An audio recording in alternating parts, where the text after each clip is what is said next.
240 రూపాయలు మీకు గజానికి ఇచ్చారు. బుల్డోజర్లు తీసుకొని మరి మీకు డబ్బులు ఇచ్చిన తర్వాత డబ్బులు ఇచ్చి గజానికి ఇక్కడ ప్రస్తుతం మార్కెట్ విలువ ఎంత ఉన్నది? మార్కెట్ ధర రోడ్డు మీద 2000 ఉంటుంది కదా. 2000 ఉంటుంది. మరి మీరు పోయి అడగలేరా? అడిగితే ఏమంటున్నారు? అడిగితే మీరు ఓకే పెట్టుకోండి, కోర్టు ఇవ్వండి,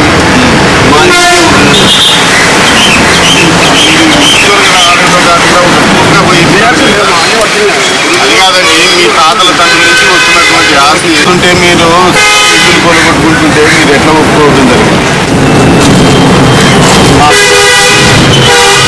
120-130 మంది పోలీసులు ఎవరి హయా కంప్యూటర్ ఎవరు ఆర్టీఓ ఎవరు? నల్గొండ ఆర్టీఓనా? నల్గొండ ఆర్టీఓ గ్లాస్ ల్యాండ్ ద్వారా అందరూ ఒక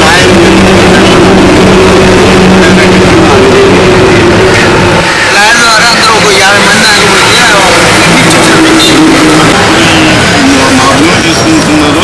రోజు ఏ మార్కెట్ రేట్ అయితే విలువైతున్నారో ఆ మార్కెట్ విలువ కట్టిన తర్వాతనే పనులు మొదలు పెట్టాలని గవర్నమెంట్ నుంచి మేము స్టే తీసుకొని రావడం జరిగింది. మీరు కూడా అందరూ సహకారం చేస్తే ఇందులో రాజకీయాలు లేవు. ఇది వాలంటరీ ఆర్గనైజేషన్. నేను టీడీపీ అని, నేను కాంగ్రెస్, సిపిఐ, సిపిఎం అనే రంగులు వద్దు, జెండాలు అవసరం లేదు. మన ఇల్లులు పోయినాయి, మన బతుకులన్నీ బజార్లు పడ్డాయి. ఈ బతుకులన్నీ బజార్లు పడ్డాయి కాబట్టి మన అందరం రాజకీయాలు లేకుండా మీరు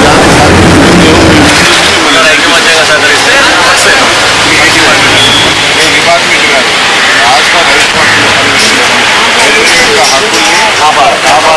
రాష్ట్ర శ్రీకాకుళం జిల్లాలో వాడు టౌన్ ప్లానింగ్ అలాగే ఇక్కడ కూడా నేషనల్ హైవే అక్రమంగా భూములు తీసుకోవడమే కాకుండా తక్కువ రేట్లు ఇస్తున్నారు. ఈ తక్కువ రేట్లు ఇవ్వడమే కాకుండా మళ్ళా ఏం చేస్తున్నారంటే మీ యొక్క ఊళ్ళో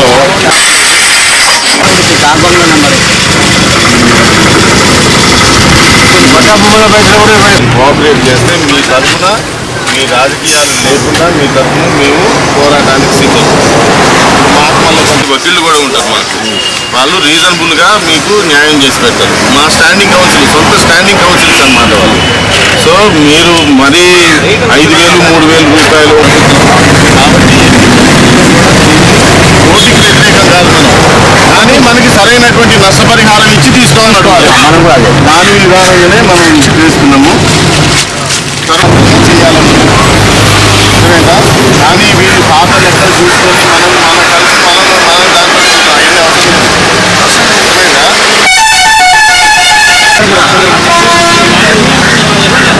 విద్యుత్ సారు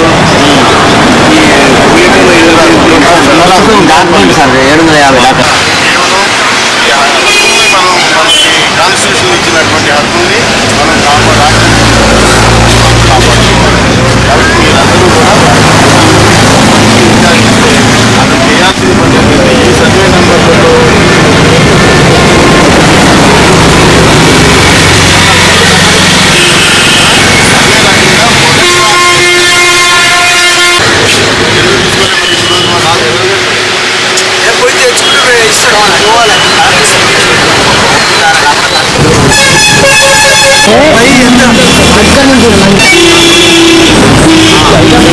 గుర్రాపల్లి 582 గజాలు పోతుంది. ఎంత తీసిండ్రు? నాకు 27 గజాలు తీసింది. ఎంతమంది ఉన్నారు 502 సర్వే నెంబర్లు? చాలా మంది ఉన్నారు. ఇప్పుడు ఇందులో 8000 గజాలు 584 సర్వే నెంబర్ ఎవరిది? 584 అది 2 ఎకరాలు పోతుంది. అదే రకంగా యాక్చువల్ మార్కెట్ వాల్యూ అనేది కూడా చట్టంలో లేదు. ఈ 2 ఎక్స్ట్రా చేసి మన కళ్ళల్లో కారం కొడుతున్నారు. అర్థమైందా? Original value of the land దీన్ని పెంచమని అంటే ఈ 42% మనకు అవసరం లేదు. ఈ 42% 3 లక్షల ఎకరానికి రేటు కట్టించిన బాబత్ కాదు వీళ్ళంతా. ఇట్లా కాదు మనకు కావాల్సింది. ఏ రోజైతే మనకి భూమి నోటిఫికేషన్ వచ్చిందో ఆ రోజు ధరని మనకి ఇవ్వాలి. లేకపోతే టోటల్గా ఇది మొత్తం కూడా ఎక్కువ ధర గవర్నమెంట్ దాఖలా కూడా చూపెట్టినా కూడా వాళ్ళు సార్ అట్లా కూడా సార్ మేము కూడా యాక్చువల్గా 4.5 అని మనకు గేమ్ మార్క్ ఇచ్చాను సార్. ఇచ్చిన తర్వాత ఇక ముందు రేకుల షెడ్ హోటల్ ఉంది సార్. అయితే 4.5 అనే ఉద్దేశంతో అక్కడ కటింగ్ చేశాను. కంప్లీట్ ఉడబీకి అంత తీసి పక్క పెట్టేశాను. తర్వాత రేకులలో 4.5 కట్ చేశాను. కట్టేసి వెళ్ళిపోయారు. మళ్ళీ సాయంత్రం 6 గంటలకు ఎంఆర్ఓ వచ్చి మరి ఇల్లు మొత్తం పోతుంది పెట్టి అటాచ్ పెట్టి బలవంతం చేశారు. అప్పుడు ఎస్ఐ గారికి రిక్వెస్ట్ చేసుకున్నాను. ఎస్ఐకి సిఐ గారికి రిక్వెస్ట్ చేసుకున్నాను. అప్పుడు ఎస్ఐ గారు సిఐ గారు ఎంఆర్ఓ రిక్వెస్ట్ చేస్తే 2 రూపాయలు వెయ్యి అక్కడ నుంచి మిషన్ ఇచ్చి 1000 రూపాయల వరకు 3000 రూపాయలు ఇచ్చి కటింగ్ చేయించాను. మళ్ళీ మనం మార్కించుకోవచ్చు. స్తంభం వరకు నా మార్కుంది. నా స్లాబ్ అన్యాయంగా స్లాబ్ పట్టేశాను. ప్రెస్ వాళ్ళు ఉన్నారా? లేదు సార్. ఫెడరేషన్ మీరు ఎందుకు మన సూర్యాపేట నుంచి ఖచ్చితంగా వెరిఫై చేస్తారు అంత వాళ్ళు. అయితే మీరు తోటి టైం కావాలని అడిగి మాట్లాడు. ఇక్కడ మాట్లాడు సార్.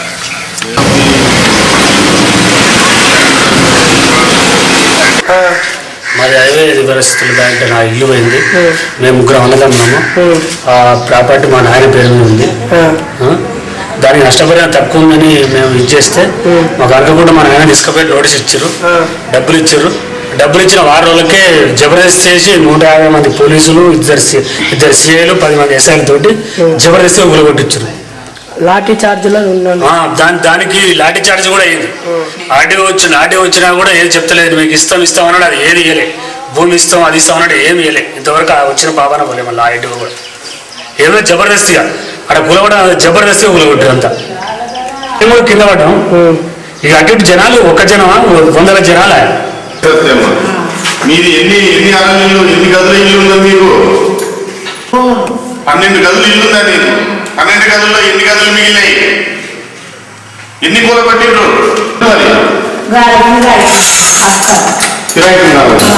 ఎంతమంది కొడుకులు నీకు? 1,50,000 ఇచ్చారు. 1,50,000 ఇచ్చారు. 1,50,000 ఇస్తే అటు మరి నీకు ఇల్లు వస్తుందా? మళ్ళా రాదు నాయన, ఇల్లు రాదు. ముగ్గురు 350కి ఏమో ఇల్లు వస్తుంది.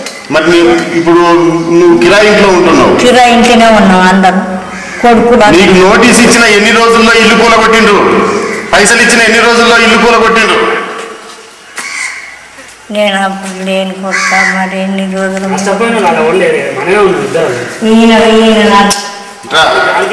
పైసలు ఇచ్చిన ఎన్ని రోజుల్లో కూలగొట్టిండ్రు ఇల్లులు? 10-15 రోజులైనా కూడా 10-15 రోజులు. అంటే మీరు అడగలేదా మరి మేము ఈ సామాను ఇల్లు లేవు మాకు ఎక్కడ కట్టుకోవాలి? ఏ ఈ ఎంఆర్ఓ తరఫున ఇంకెవరు వచ్చిండ్రు? ఇంకా పోలీసులు వచ్చాడు మంగళూరు. 7 మంది పోలీసు వాళ్ళు వచ్చిండ్రు. అంటే మీ ఇల్లు కూలగొట్టడానికి పోలీసు వాళ్ళ సహకారం తీసుకొని కూలగొట్టిండ్రా? మరి మీరు దాన్ని మీరు అడగలేదా? ప్రశ్నించలేదా? అడిగినని మొట్టమొదటి అడిగితే మొట్టమొదటి మొత్తం జాబ్ చేశారు. అంటే కేవలం వారం 10 రోజుల్లోనే మీ ఇల్లు మొత్తం కూలగొట్టిండ్రు. బండలు గిండలు ఏ తీసుకోవచ్చు.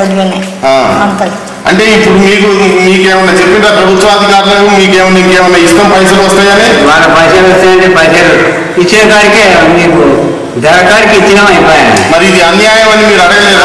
అడిగిన మన కేసు కూడా పెట్టాం సార్. అనుకోలేదా? ఇప్పుడు ఈ భూమి ఎంత ధర ఉన్నది? ఇప్పుడు ప్రజెంట్ గజం ఎంత ధర పలుకుతుంది? 2,000 అమ్ముతుంది. ఇప్పుడు గజం 2,000 అమ్ముతుంది. మీకు ఎంత ఇచ్చిండ్రు గజానికి? 240 రూపాయలు ఇచ్చిండ్రు. మధ్యతరగతి కుటుంబాల వాళ్ళందరూ 10 రోజుల్లోనూ 100-200 మంది పోలీసు బలగాల్ని తీసుకొని వచ్చి ఆర్డీఓ మరియు ఉన్నతాధికారులు మరియు సిఐలు అదే రకంగా తహసీల్దార్లు అందరూ వచ్చి పర్యవేక్షించి చట్ట వ్యతిరేకంగా వీళ్ళకి సరైన నష్టపరిహారం కట్టేయకుండా ఇప్పుడు ప్రజెంట్ మార్కెట్ వాల్యూ 2,000 నుంచి 3,000 రూపాయలు గజం ఉంటున్న ఈ యొక్క గుండ్రాంపల్లి గ్రామంలో 240 రూపాయలు ఇవ్వటం చాలా అన్యాయం. నేషనల్ హైవే ఇది చట్టాన్ని అతిక్రమించడమే కాకుండా జనరల్ ల్యాండ్ ఎక్విజేషన్ ఇది యొక్క ప్రొసీడింగ్స్ తోటి వీళ్ళందరినీ కూడా చాలా నష్టం కల్పించిండ్రు. ఈ యొక్క ప్రభుత్వం చిత్తశుద్ధిగా ఈ యొక్క కలెక్టరు ఆర్డీఓ వీళ్ళందరూ నిద్రపోతున్నారా? ఎక్కడ ఉన్నారు మీరు? జనరల్ ల్యాండ్ ఎక్విజేషన్ ప్రకారంగా మీరు నష్టపరిహారం చెల్లించడం ఏంటి? మీరు సబ్ రిజిస్ట్రార్ యొక్క విలువలు లేవు అని అడగటం ఏంటి? అదే రకంగా మీరు ఏ నాటికైతే నోటిఫికేషన్ ఉందో ఆ యొక్క ధర కట్టియాల్సిన బాధ్యత ప్రభుత్వం మీద ఉన్నప్పటికీ కూడా వీళ్ళని అమాయకులైనటువంటి వీళ్ళు చదువులేని వాళ్ళందరినీ కూడా వీళ్ళ యొక్క అశక్తతని వీళ్ళ యొక్క బలవలేనితనాన్ని చూసుకొని వీళ్ళ యొక్క జులుం చేసి కేవలం వారం రోజుల్లోనే వీళ్ళ యొక్క భూముల్ని మొత్తం ఎందుకు కొలగొట్టాల్సి వచ్చింది? కనీసం వాళ్ళ ఇంటి సామాన్లు కూడా ఒక దగ్గర చేర్చుకోవడానికి అవకాశం లేకుండా అంత ఫోర్స్ఫుల్ గా పోలీసులను పెట్టి ఇది మనం ప్రజాస్వామ్య వ్యవస్థలో ఉన్నావా లేదా నియంత్రిత వ్యవస్థలో ఉన్నావా అనేది నేను ప్రశ్నిస్తున్నా. వీళ్ళందరికీ కూడా తప్పనిసరిగా ఇంటికి ఎంతమంది అయితే ఈ యొక్క పేదవాళ్ళు, ఎస్సీ ఎస్టీ మైనారిటీ వాళ్ళు, బీసీ వర్గాల వాళ్ళు, చేనేత కుటుంబాలు, అదే కలాలి అండ్ ఎక్కువ ఈ కలాలీలు అంటే గౌడ సమాజం ఎక్కువగా ఉన్నటువంటి ఈ యొక్క గ్రామంలో వాళ్ళందరికీ కూడా ఈ RR&D policy, resettlement and rehabilitation policy కింద తప్పకుండా ఇళ్లు కట్టియాలని మేము ప్రభుత్వాన్ని డిమాండ్ చేస్తున్నాం. కేవలం 15 రోజుల్లోనే, పైసలు ఇచ్చిన 15 రోజుల్లోనే వీళ్ళందరినీ నిర్వాసితుల్ని చేయటమే కాకుండా వీళ్ళ బతుకుల్ని మొత్తం కూడా ప్రశ్నార్థకం చేసినటువంటి వీళ్ళందరి మీద కూడా చర్య తీసుకొని అధికారులు ప్రతి ఒక్కరి మీద చర్య తీసుకోవాల్సిందిగా నేను ప్రభుత్వాన్ని డిమాండ్ చేస్తున్నాను. ఈ యొక్క విషయాన్ని మేము కేవలం అసెంబ్లీకే కాకుండా పార్లమెంటు దగ్గర కూడా పోయి వీళ్ళు చేస్తున్నటువంటి నేషనల్ హైవే యాక్ట్ లో చేస్తున్నటువంటి అక్రమాలను అన్ని కూడా మేము ద్వారా రాష్ట్ర రైతు హక్కుల పరిరక్షణ సమితి మీ అందరి వెంట ఉండి ఈ యొక్క రైతు హక్కుల పరిరక్షణ సమితి ద్వారా మీ యొక్క న్యాయ సహాయం కూడా అందిస్తామని తెలియజేస్తున్నాం. తీసుకొచ్చి పైకి ఎక్కించి కట్ చేపించుకుంటామని చెప్పి పైకి ఎక్కించారు. ఎక్కించినాక మిషన్ చాలు చేసినాక ఇల్లు మొత్తం పోద్దని చెప్పి కిందికి దింపేసి దాని ఇటాచి తీసుకొచ్చి పెద్ద ఇటాచి తీసుకొచ్చి గబా గుద్ది ధ్వంసం చేసి పాడు చేశారు. కాళ్ళ మీద పడ్డా కూడా ఏం లేదండి. సుమారు 180 మంది పోలీసులు, 10 పోలీస్ స్టేషన్లకు వెళ్ళి 10 మంది ఎస్ఐలు, 2 CIలు ఇక దౌర్జన్యం చేసిరండి. మొత్తం వెనకడికి రథాకారుల యాక్షన్ అప్పుడు ఎంత లొల్లి అయిందో అంత పెద్ద లొల్లి చేసి మమ్మల్ని మొత్తం నిరాశ్రయం చేసారు అనుకో రాదు, మొత్తం ఇంట్లో మొత్తం సాఫ్ చేసి పారేసారు. కొంతమంది విధి లేని కొడుకులు లేని అటువంటి వాళ్ళైతే ఇక వాళ్ళు వలస వెళ్ళిపోయారు, ఈ ఊరి నుంచి వెళ్ళిపోయారు. వాళ్ళకి ఇల్లు లేదు, స్థలం లేకుండా వెళ్ళిపోయారు. కొడుకులు లేరు, ముసలి వాళ్ళు, వాళ్ళ బతుకంత ఆగమై వాళ్ళ చుట్టాల బాంధవ వాళ్ళకి ఇళ్ళకి వెళ్ళిపోయారు. ఇంత అన్యాయం జరిగిందండి సార్ మాకు. కాళ్ళ మీద పడ్డా కూడా మా ఆడి మనసు పోయి కాళ్ళ మీద పడ్డా కూడా అవును మాకు కూడా ఏర్పొస్తుంది అని చెప్పాను. బాగా ఏం సార్ నేను ఆయన పేరు కాళ్ళ మీద రిలీజ్ నాకు అన్నీ అన్న అంటే కూడా ఎమ్మడి ఉంది దగ్గర ఉండి కూల కొట్టించారు. జబర్దస్త్ దౌర్జన్యం చేశారు. ఇప్పుడు ఎక్కడ ఉంటున్నావు నువ్వు? చెట్ల కింద ఇల్లు లేదు సార్, మొత్తం పోయింది. 50-60 వేలు ఇస్తే ఆ 50-60 వేలు కనీసం భూమి రాదు. 1300-1400 గజం. ఇలాంటి వికలాంగులు అందరినీ కూడా రోడ్డు పాలు చేసినటువంటి ఈ ప్రభుత్వాన్ని ఏం చేయాలో అర్థం కావట్లేదు. వీళ్ళు ప్రభుత్వం అధికారులా లేకపోతే ఒక ఏజెంట్లు, ఈ యొక్క GMR వాడికి లేకపోతే ఈ యొక్క కాంట్రాక్టుల యొక్క ఏజెంట్ల అర్థం కావట్లేదు. ఈ వ్యక్తి కానీ ఇప్పుడు ఈయన మొన్నటి వరకు ఒక ఇల్లు ఉన్నది నాకు అనే ఆ ఇల్లు ఈ యొక్క రోడ్డులో పోయి ఇప్పుడు చెట్ల కింద బ్రతికే పరిస్థితి ఏర్పడుతుంది. ఇలాంటి వాళ్ళు కేవలం ఈ నేషనల్ హైవేలో చౌటుప్పల దగ్గర నుంచి మొదలు పెట్టుకుంటే నల్లబండ గుడేం దాకా కూడా ఈ యొక్క దౌర్జన్యం నడుస్తున్నది. ఈ దౌర్జన్యాన్ని ప్రతి ఒక్కరు కూడా సంఘటితంగా వ్యతిరేకించాలి. కానీ ఈ యొక్క రైతు హక్కుల పరిరక్షణ సమితిగా మేము నేషనల్ హైవే వైడనింగ్ కి వ్యతిరేకమైతే కాదు మేము, కానీ సరైనటువంటి ధర నిర్ణయించి ఇళ్ళకి కానీ లేకపోతే ఫ్యాక్టరీస్ కానీ SSI యూనిట్స్ కానీ సరైనటువంటి ధర నిర్ణయించి వాళ్ళకి సరైనటువంటి ఆల్టర్నేట్ గా వేరే ఇల్లు కట్టించి వాళ్ళ యొక్క కుటుంబాలని బజారు వీధి పాలు కాకుండా చేయాల్సి వచ్చింది. ఇంతకుముందే ఒక విషయం తెలిసింది మాకు. ఒక గుడ్డి ఒక కళ్ళు లేని ఆమె ఇల్లు కూడా కూలగొట్టిండ్రు. వాళ్ళు కూడా కళ్ళు లేని ఆమె ఇల్లు కూలగొట్టారా? చెట్ల కింద బతుకుతున్నారు. ఈ వికలాంగులు కూడా అదే రకంగా చెట్ల కింద బతుకుతున్నాడు. ఈ ప్రభుత్వం దీనికి భారీ మూల్యం చెల్లించుకోవాల్సి వస్తుంది. ఇదే పద్ధతి కానీ ఉన్నట్లయితే రైతు హక్కుల పరిరక్షణ సమితి వీళ్ళ అండగా ఉంటుంది. ప్రధానంగా ఇక్కడ నష్టం ఎక్కడ జరిగింది అనంటే ఈ ఆర్డీఓలు, ఈ యొక్క ఆర్డీఓలు ఎవరైతే ఉన్నారో ఈ ఆర్డీఓస్ వీళ్ళందరూ కూడా పాత చట్టాన్ని 1894 చట్టం ప్రకారం ఈ యొక్క నేషనల్ హైవే చట్టం కాకుండా 1894 చట్ట ప్రకారం వీళ్ళు నష్టపరిహారం ఇవ్వడం వల్ల ఇదంతా జరిగింది. కాబట్టి తక్షణం ఈ 53 నల్లగొండ జిల్లాల్లో ఉన్నటువంటి 53 గ్రామాల యొక్క ఈ ఆర్డీఓలు, కాంపిటెంట్ అథారిటీలు ఇది జారీ చేసినటువంటి ఈ యొక్క అవార్డులను మొత్తం కూడా రద్దు చేయాలని మేము రైతు హక్కుల పరిరక్షణ సమితి ద్వారా డిమాండ్ చేస్తున్నాం. ఈ రైతు హక్కుల పరిరక్షణ సమితి ద్వారా మా యొక్క డిమాండ్ని పట్టించుకోకపోతే మాత్రం మళ్ళా గ్రామాన కూడా మేము వీళ్ళందరినీ అవేర్నెస్ చేసి వీళ్ళందరి యొక్క అవేర్నెస్ ప్రోగ్రామింగ్ చేసుకుంటామని చెప్తున్నాం. ముఖ్యంగా ఇక్కడ ఉన్నటువంటి హరిజన కుటుంబాలకు కానీ, గిరిజన కుటుంబాలకు కానీ, వికలాంగులకు కానీ, అదే రకంగా కళ్ళు లేని వాళ్ళకు కానీ ఏ రకమైన మీరు ప్రభుత్వం ఉన్నది మీరు ప్రజల యొక్క బాగోగు కోసం ఉన్నారు, కానీ ఇలాంటి వాళ్ళందరినీ చెట్ల కింద పదార్థాలు చేసి చెట్ల పాలు చేసి వీళ్ళందరినీ కూడా కేవలం ఈ యొక్క ఏంటిది కొంతమంది అడుగుతున్నారు, మేము నిజాం పరిపాలనలో ఉన్నామా లేకపోతే ఏ పరిపాలనలో ఉన్నామా అని అడుగుతున్నారు. కానీ ఇది చాలా అన్యాయంగా చేస్తున్నారు వీళ్ళు. ఒక 3,000 రూపాయలు ఉన్న చదరపు గజానికి వీళ్ళు ఇచ్చేటటువంటిది 240 రూపాయలు. 240 రూపాయలు కూడా అది కూడా అన్యాయమే.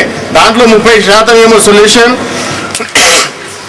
12% additional market value. National highway act లో 30% సొల్యూషన్, 12% అడిషనల్ మార్కెట్ వాల్యూ లేకపోయినా కూడా వీళ్ళు ఈ రకంగా చేస్తున్నారు. చాలా చట్టానికి వ్యతిరేకంగా చేస్తున్నారు. వీళ్ళందరినీ కూడా శిక్షించాల్సిందే. ఈ అవార్డులు మొత్తాన్ని కూడా రద్దు చేయాల్సిందిగా కోరుతున్నాం. కూడా లేదు కానీ మమ్మల్ని మాత్రం వీడియో కాల్ చేసారు. 4 నెలల నుంచి మాత్రం రోడ్ల ఇంట్లో గుడిసెలు వేసుకొని ఉండవలసి వస్తుంది మాకు. ఇప్పుడు చూడండి, మీరు వచ్చి చూడరు అసలుకి. ఎన్ని నెలల క్రితం కూలగొట్టిన జిల్లా చౌటుప్పల మండలం గుండ్రాంపల్లి గ్రామం యొక్క వాస్తవ పరిస్థితి ఇది.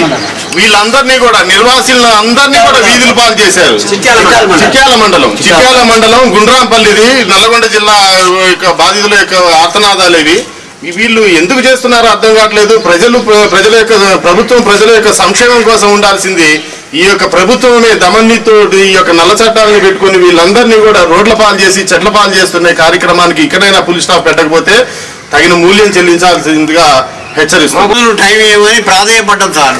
ఎంత ప్రాధాన్యపడా అంచుడు ఇంకా కానీ ఎవరు మాట్లాడితే వాళ్ళని ఇంకెక్కువ కొట్టారు, ఆగమోగం చేశారు సార్. అది ఎంత బదిలాడినా వెళ్ళి 15 రోజులు మేము ఇల్లు చదువుకుంటాం, తలే ముందరే కూడా చదువుకుంటారంటే లేదు అట్లా లేదు. 4 నెలలు కూడా పట్టి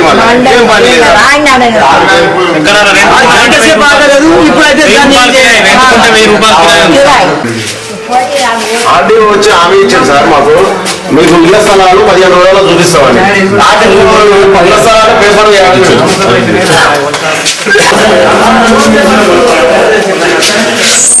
కొంతమంది పోలీసులు, 2 సిఐలు, 2 ఎస్ఐలు అందరూ వచ్చినా కానీ మేము రోడ్డు మీద లేవకుండా ఉంటే మాకు ఆర్టీఓ వచ్చినాక మాకు ఇళ్ల స్థలాలు ఇచ్చినాక మాకు మేము లేవని రోడ్డు మీద కూర్చుంటే ఆర్టీఓ గారు వచ్చి మేము 15 రోజులు మీకు ఇళ్ల స్థలాలు ఇస్తాం, ఇప్పుడు ఇల్లు కూలగొట్టలేదు కానీ ఏం ఇటాచి తీసుకొచ్చి దౌర్జన్యం కూలగొట్టారు. ఆర్టీఓ గారు ఇంతవరకు ఇచ్చిన 4 నెలలు అవుతుంది, 4 నెలల నుంచి ఇంతవరకు ఒక శాసన జవాబు కూడా కొంచెం చూపెట్టలేదు సార్. అది పేపర్లో కూడా న్యూస్లో ప్రెస్ వాళ్ళందరూ వచ్చిన అందరి ముందు హామీ ఇచ్చిపోయాడు ఆర్టీఓ గారు. మీకు ఏమన్నా హామీ ఇచ్చిండా? హామీ ఇచ్చాడు సార్, 15 రోజులలో మీకు ఇళ్ల స్థలాలు చూపిస్తాం, మాత్రం కూలగొట్టి నీరు మాకు సహకరించడని హామీ ఇచ్చాడు. ప్రెస్ వాళ్ళ ముందు, పోలీసు వాళ్ళ ముందు, ఆ ఎంఆర్ఓ ముందు కూడా, ఇప్పుడున్న ఎంఆర్ఓ గారు ఉన్నారు, ఆ ఎంఆర్ఓ గారి ముందు కూడా మాకు హామీ ఇచ్చిపోయాడు సార్. 15 రోజుల్లో మీకు స్థలాలు ఇస్తాను. ఏమని హామీ ఇచ్చిండు పెద్ద మనిషి?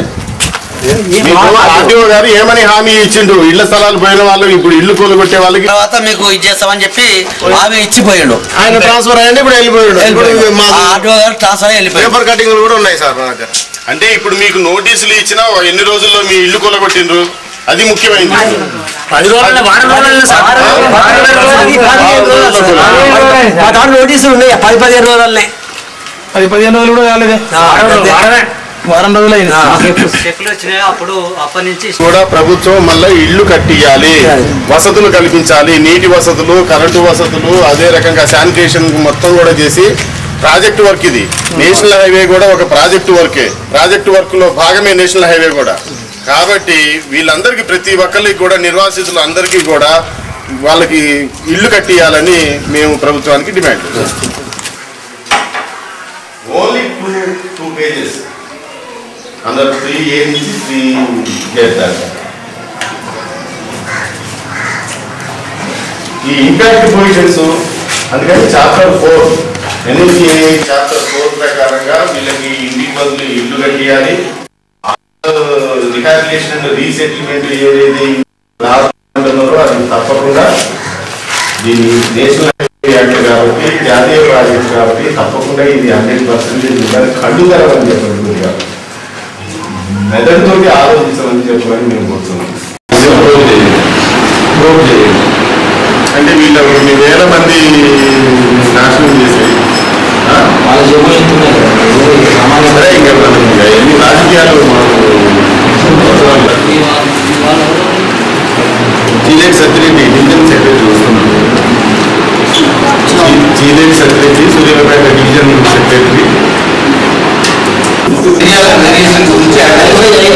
మొన్న 24/6 అది ఇకపోతే డబ్బులు ఇవ్వకుండా స్ట్రక్చర్స్ కూలగొట్టారు అన్నారు.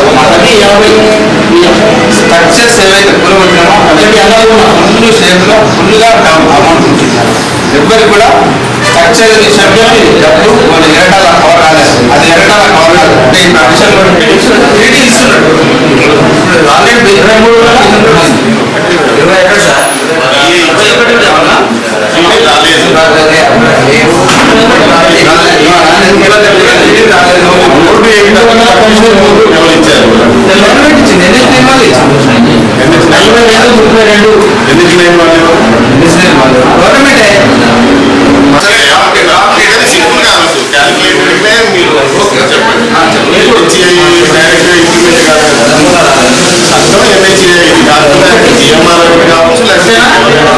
ఒకటే క్వశ్చన్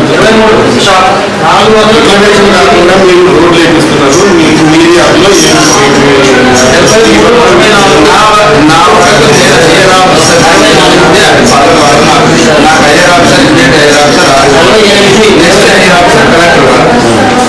వారి ఇన్స్ట్రక్షన్ ఏదైతే చేస్తాం. ఇంకా మరి పెట్టడం జరిగినప్పుడు ఎన్నికల నోటీస్ ఇచ్చారు. మేము కనీసం 2 నెలల తర్వాత 24 చాలా సార్లు ఇచ్చారు. అంటే మీరు నోటీస్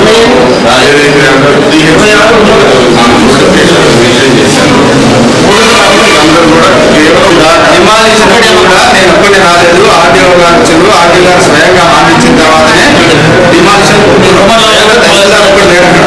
డిమాలిషన్ నాడు ఆర్టీఓ గారు రావాలి. ఆర్టీఓ గారు కంపల్సరీ ప్రామిస్ చేయాలంటేనే ఆర్టీఓ గారు వచ్చారు.